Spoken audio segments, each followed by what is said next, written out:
Hello people! Nung nakarang araw gumawa tayo ng ice candy at ito na yung recipe. Inapat, naglagay tayo ng 1000 ml na water at naglagay tayo ng half cup na cornstarch. Kung meron kayong cassava flour, yun yung gamitin nyo. Papakaluan lang natin yan until ganito na yung texture niya, ganito na yung kulay. Ibig sabihin, luto na yung kanyang cornstarch. Kailangan maluto yung cornstarch at ganyan na siya ka-thick. Pina-cool down ko muna ng konti and then nung okay na, nagkuha ako ng 1 cup na mixture and then nilagay ko sa bowl. Gusto kong gumawa talaga ng Magnum ice candy. Kaya ito naman ay simi lang dahil hindi talaga nagkatugma yung mga ingredients niya. Kung ano lang yung available dito sa bahay. So gumamit tayo ng 1 cup na homemade condensed milk at itong thick cream. Iwan ko kung anong ml nito. Basta yung pinakamalaking thick cream na meron dito. Pwede kang gumamit ng all-purpose cream. Then, naglagay ako ng vanilla essence. Itong ice candy na to, parang hindi na siya ice candy yung texture. Parang na siyang ice cream. Super creamy. Wala akong chocolate chips, kaya ito na lang yung gagamitin natin. Ito lang yung chocolate na meron ako, na matagal to naka-imbak sa fridge. Ito yung sauce ata na binili ng sweets one time. Bumili yung aking dalagang alaga.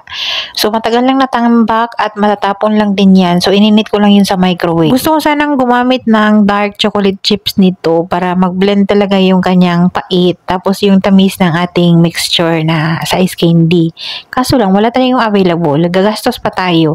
Dito na lang tayo sa mga tingi-tingi ng mga alaga ng mga chocolates na pinapabayaan sa mga sulok-sulok. Sulok-sulok?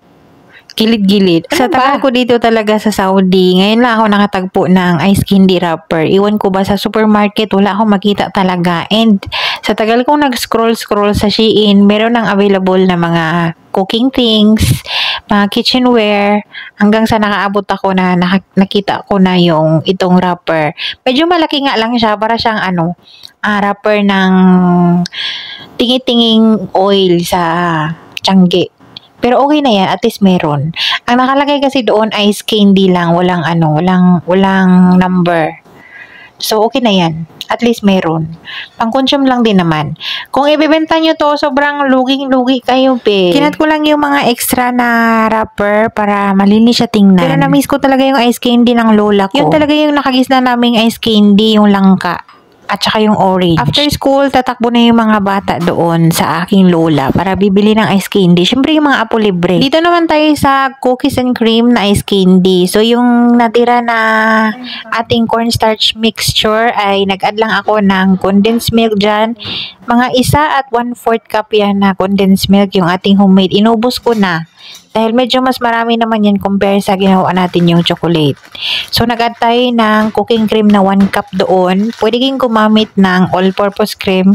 Kung walang all-purpose cream, yung cream densada, pwede na yun. Then, ito lang yung naisipan kong flavor dahil ito lang yung available again. Okay? Ito lang yung available na dito sa bahay. Itong Oreo na to, ito pa yung mga sobra or ito pa yung mga nakolekta ng mga alaga namin nung nag-girgiran party nung Eid. So, maraming mga ganyan yung mga alaga namin. So, yung Oreo ay dinurog ko yung 3 piraso, 3 pack na Oreo. 3 pack? 3 Oreo and then dinurog ko and then nilagay ko na doon sa bowl. Medyo nahirapan akong ilagay yun dahil syempre may mga buo-buong Oreo biscuit. So, kailangan mo pang sundutin ng stick or barbecue stick. Then, okay na. Meron na tayong ice candy. Cookies and cream na ice candy. Masarap din yung munggo na ice candy. Yung pulang munggo na may buko or buko ice candy. Masarap din yun. Pwede kayong gumamit ng fruit salad nito or yung fruit mix in can, no? At mag-add lang kayo ng buko. Basta bahala na. Kung ano yung naisipan nyo dyan, halagawa. Nung matigas na, ito na yung itsura niya. O diba, super creamy. Tara, kain.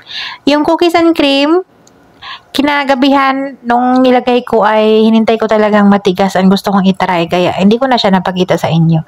Pero nakain ko na yung isa niyan, sobrang creamy at sobrang sarap. Kung meron lang talagang langka dito, pero sige lang, bawi tayo sa Pinas Puhon, kaluyan sa Kinuo.